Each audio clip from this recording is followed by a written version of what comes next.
Hi, I'm Gerald Early. I'm the Chief Medical Officer at Pullman Regional Hospital with another segment of our series on Spread the Facts, Not the Virus. This is November of 2020, and today I want to talk with you about testing for COVID-19.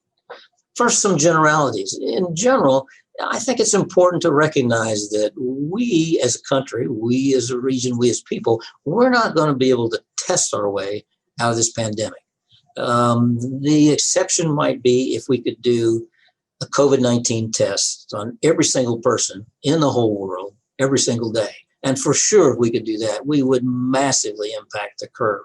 Now, the more testing we do, if it affects our behavior and what we do, the more testing does give us some useful tools in controlling the pandemic. Another thing is to recognize that a test is not a test is not a test. They're not all the same. There are 209 tests in the United States that the FDA has granted to them emergency use authorization for testing for COVID-19. Well, I got to tell you that I don't think there's anybody that can keep track of each and every one of those tests and understand what their strengths and weaknesses are.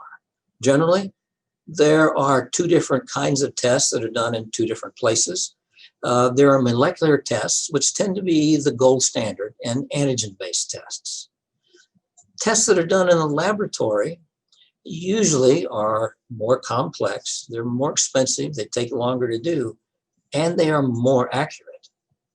Tests that are done in an office or a kiosk, what we call point-of-care tests, they generally are simpler, cost less, and they're faster, but they're less accurate. They're more likely to give you false positives or false negative results.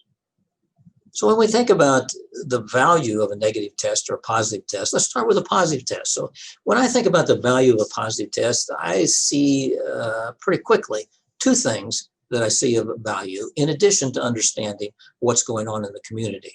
But for you as an individual and for your physician, I see two things of value in a positive test. They affect our expectations, and hopefully they affect our behaviors.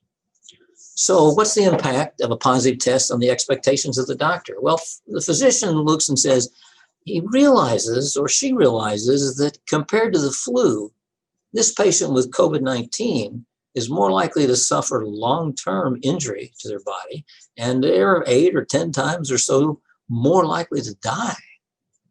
For the patient, the expectations are the same, plus there's that realization that I could give this disease to somebody else, and I sure don't want to do that. So what are the effects of a positive test on the behaviors, on the behavior of the doctor? Again, the doctor looks and says, I really do not have powerful medicines that will cure this disease. There are some medicines that can help with the disease effects, and if they get sick, there are things I can do to keep them and their body going until the body has a chance to heal itself. So you and I, patient and doctor, we need to pay extra special attention to what's happening.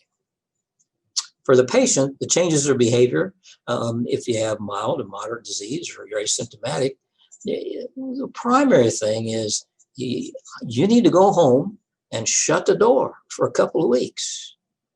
And as a patient with a positive test, I need to pay attention, more attention than usual, to what's going on with my body and what it's telling me.